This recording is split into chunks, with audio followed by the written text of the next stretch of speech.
We had a great morning today with really insightful case studies, but we are continuing with the same spirit. Now it's my pleasure to introduce you to Emma-Louise, founder and customer experience consultant in all things customer, and Mikael Lenneryd, CMO from Apoteket. They will be discussing how can you harness the potential of your online platform to create a content-rich customer journey that drives long-term growth during and after the pandemic. Emma, Mikael, over to you. Thank you. Hi, Mikael. Nice to see you. Hi. How are you? Not too bad, thanks. It's good.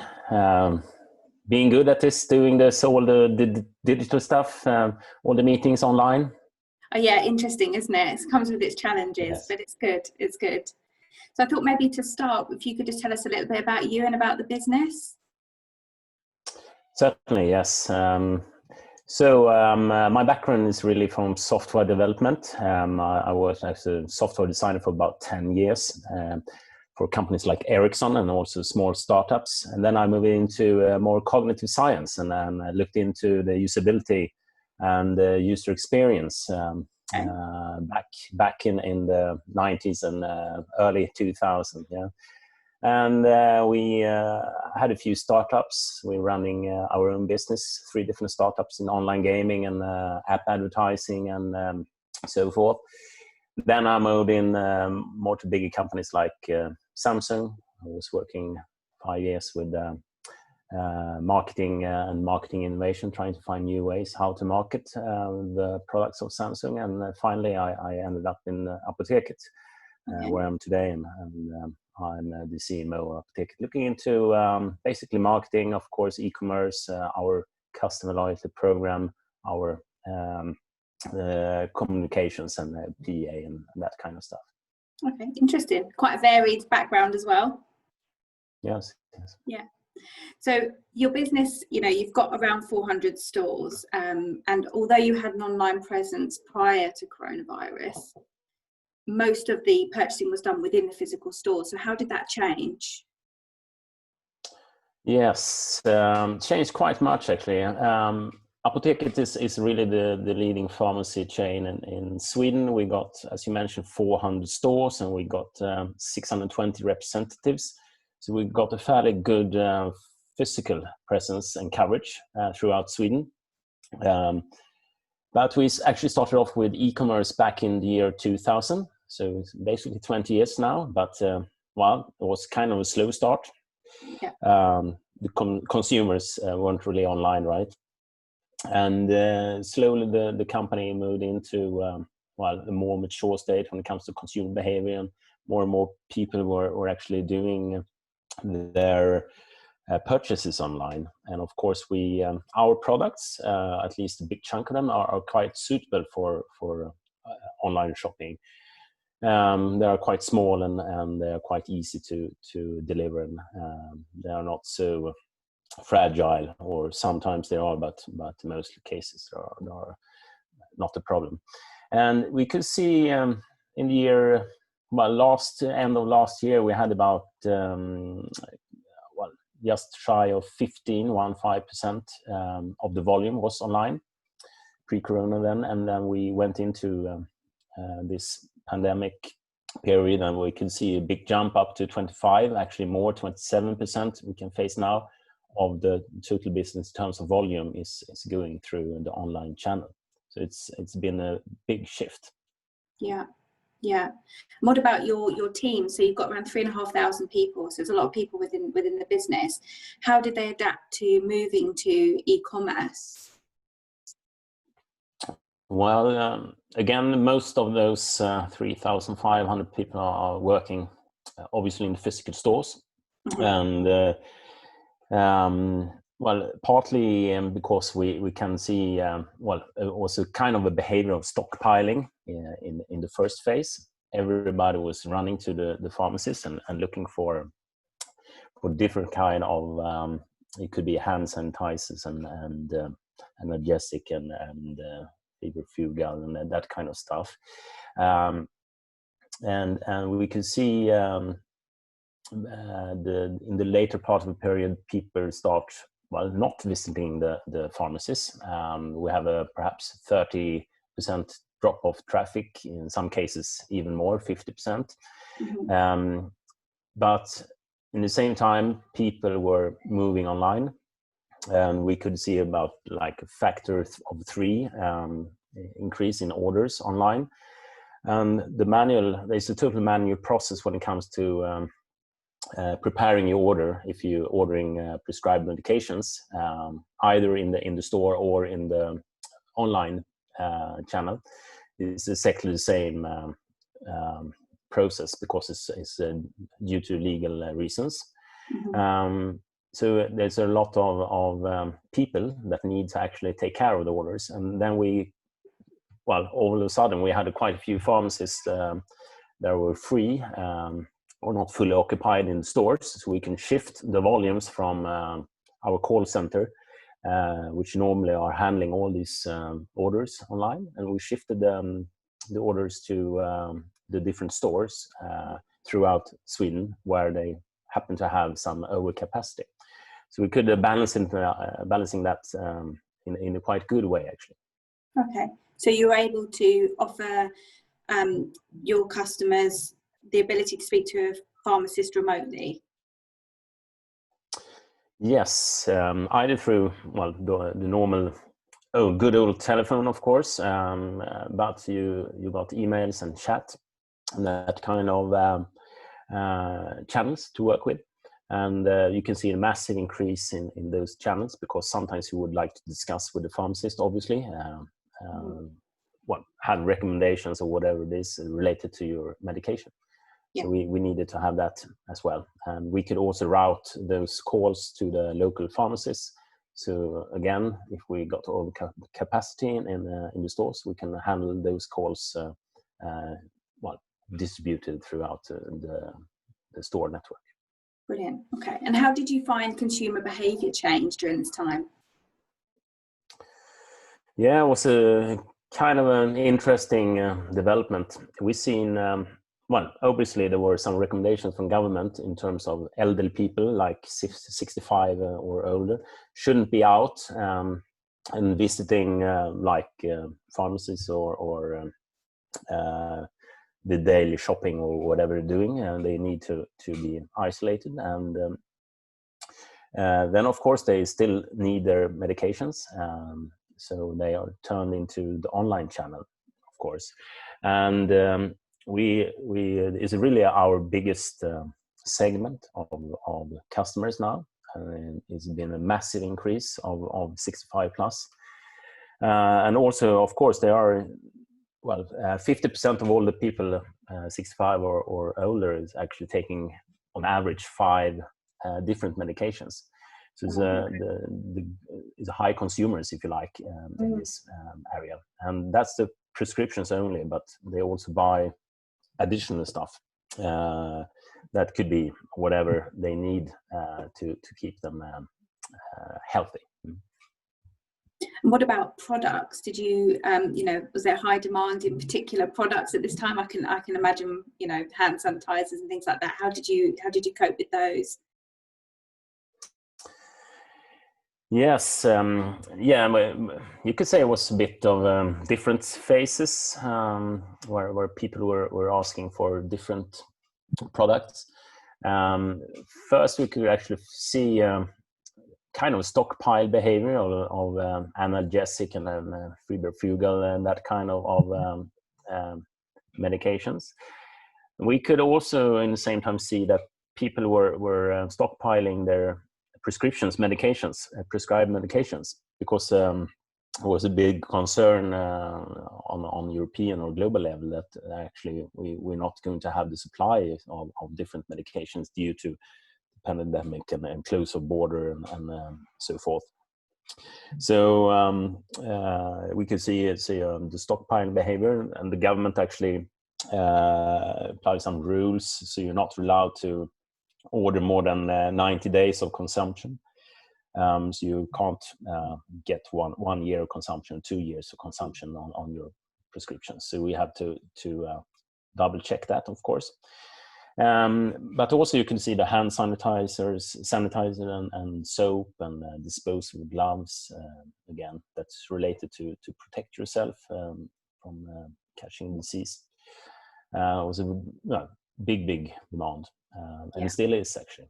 So we can see that's on this high level. The demand is still high, but now we can see adding a new normal behavior. But people are moving into this. I mean, it's allergies and sunscreens and that kind of stuff, because now we close up to summer and people need to buy that as well. But now the elderly people prefer to buy this online, because now they discovered this channel and it actually works fine. So that's a good. It's good. Yeah, good thing. Yeah. And what about kind of out of stocks? Because there was such high demand for certain products, I assume there was shortages and out of stocks and things. How did you manage that? Yes, it's a bit a tricky situation. Of course, our category managers were trying to look for as much as possible those categories that were popular, but of course there were only a certain amount of goods that you can get. But we realized local companies, they pivot their production. So for example, vodka, Absolute Vodka, and some other similar producer of gin, for example, the Stockholm Gin Factory and so forth, they pivot their industries to start making hand sanitizer. Sometimes directly to consumer, sometimes through third party. So just basically making the substance and a third party were packaging and marketing. But that was an example of that. And same goes for visors, for example, and face masks and that kind of things. Or industries that's usually doing similar stuff, but for a different reason, they were pivoting and start producing these kind of products on a local basis. So you were kind of adapting by using new suppliers to still be able to help meet the demand of the consumer. Yes.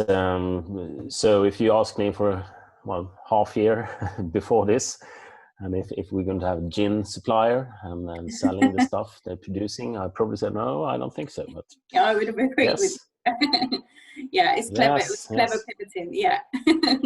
That's good. That's good. And how did you communicate with your customers, your consumers around this time? You know, with all the changes of coronavirus, how did you communicate with them? All the changes.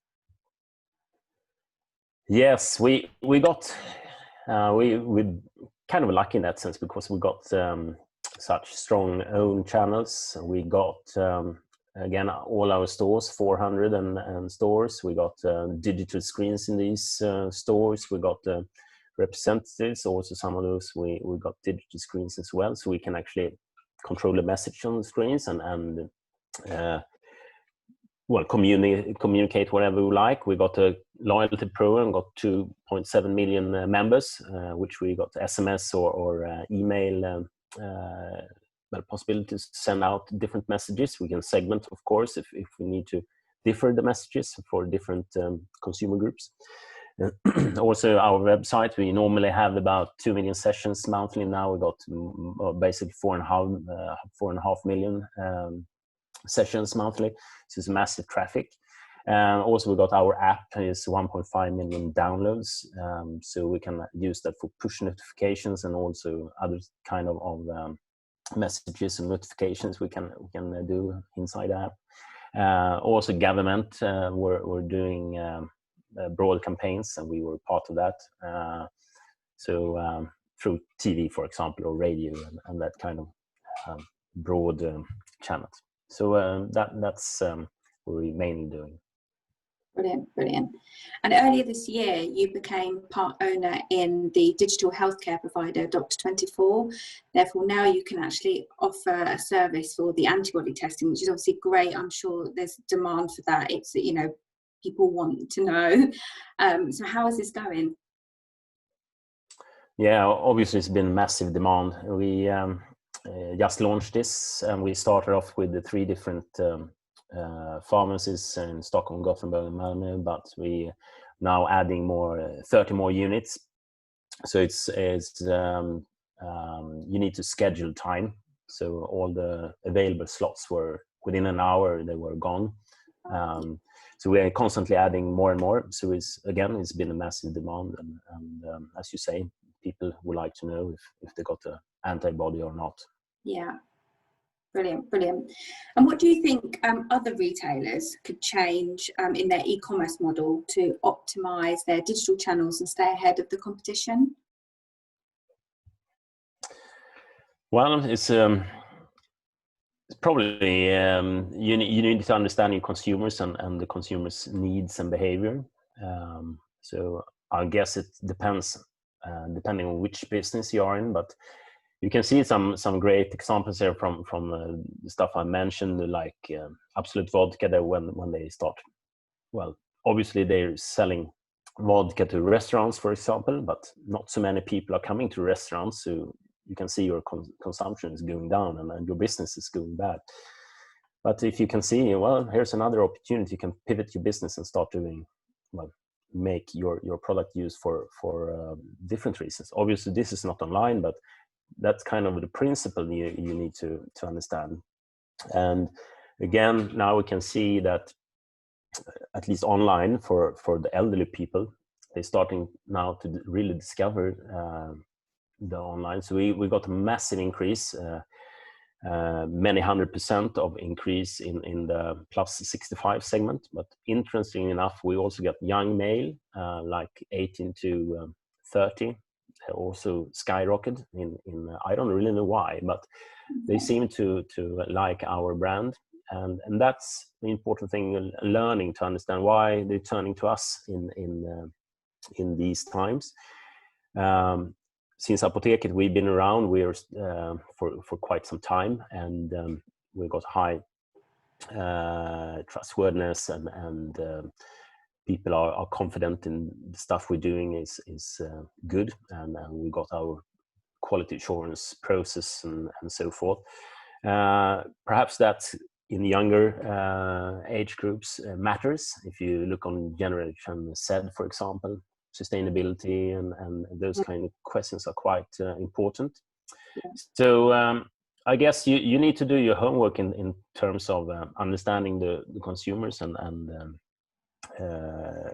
based on that you need to adapt. But the really important thing is, well, you need to do that in a very short term. You need to pivot fast if you can see those changes.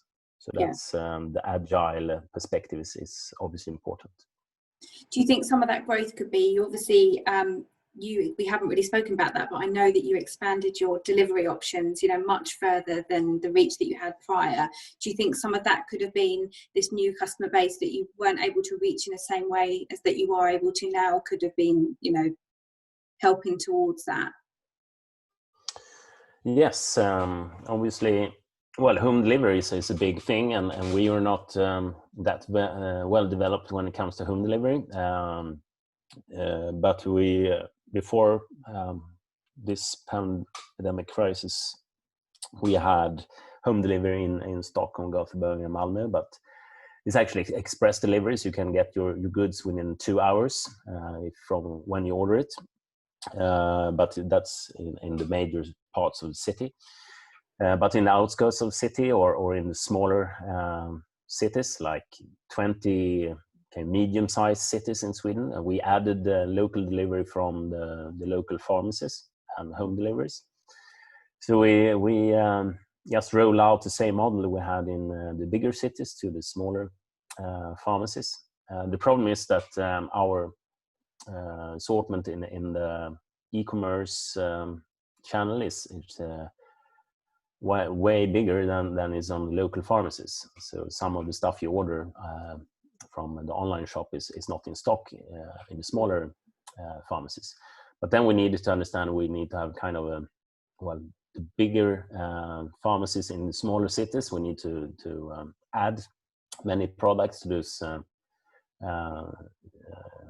to make it available on local basis. We can have this same day delivery, because that's what expectation is about.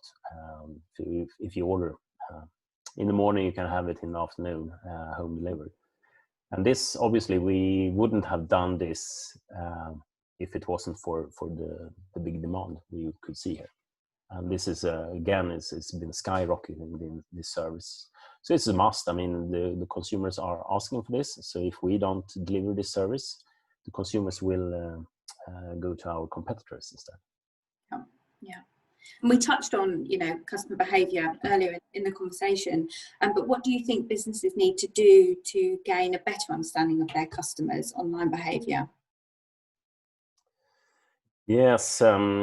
Again, you need to understand what kind of touch points your consumers are interacting with. Obviously, they are moving back and forth between the channels, like the physical channel and online store, and the advertising, and they're reading online, or they have a look in your app, or these kind of things. So we could, for example, we can see it's massive behavior change when it comes to Google store visits. So obviously you're searching for the opening hours for your local pharmacies through your mobile phone. Also, you're checking if the stuff you're looking for is actually available in the local pharmacy. And then if it is, you walk to the store, or if you do the click and collect approach, so you order online and pick up in store. But this was like 3 times higher now. That kind of the number of users that actually perform this consumer journey. So it's a big change, and I sometimes you get surprised by the size of the change and how many consumers actually are changing. So you need to measure all these touch points and see what kind of changes do we actually spot here. What do you need in order to capture this new stream of customers, or this new customer behavior? How can I make it easier for those customers actually moving in this direction? So again, it's just listen on look for your customers' behavior and start to act on that. Yeah, and remaining agile, which it sounds like you've been doing throughout this whole pandemic. Yeah, as well. Yeah. So, final question is: what's the one thing that you would recommend that businesses do to minimise losses during the this kind of coronavirus business recovery phase? Yeah, again, I'm sure it's very much different depending on what kind of industry you are in. I mean, obviously we can see the change in behavior, so you need to understand that change, and you need to act on change, and to understand if you, within your business or together with partners, if you can actually make your lives or your customers' lives easier by doing something different that's related to this change. So I think the advice would be, of course, to look on the consumers and try to understand, and obviously you need to change fast. Everybody, of course, is talking about agile, and you need to act fast, and then you need to pivot and so forth. Of course, it's fluffy, nice, warm words, but you need to do it in practice, and that, of course, is a very hard thing. But now you actually been forced to do this, and quite a few people I talked to that have been in these situations are very surprised how fast they actually managed to shift.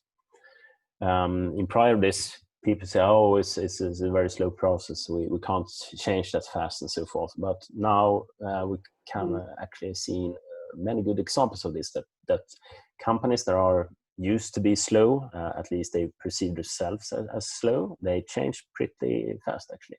Yeah. So this is a good learning, I would say. Yeah, you can actually do it much quicker than you thought. So now we need to understand how we can do it even quicker, perhaps in a more controlled way, or make this on a more regular basis in order to meet these changes. Brilliant. Well, thank you for your time today. I really appreciate it. Okay. Thank you very much. Thank you. Thank you very much, Emma and Bye-bye. Mikael, for for a really insightful discussion. I'm sure the audience found it as useful, as informative as I did. Unfortunately, we don't have time for questions now, but if you have submitted a question, someone from our team will follow up with you and we will share them with Emma and Mikael. Thank you again, both. Bye. Thank Okay, you. thank you very much. Bye. Cheers, bye. Bye-bye.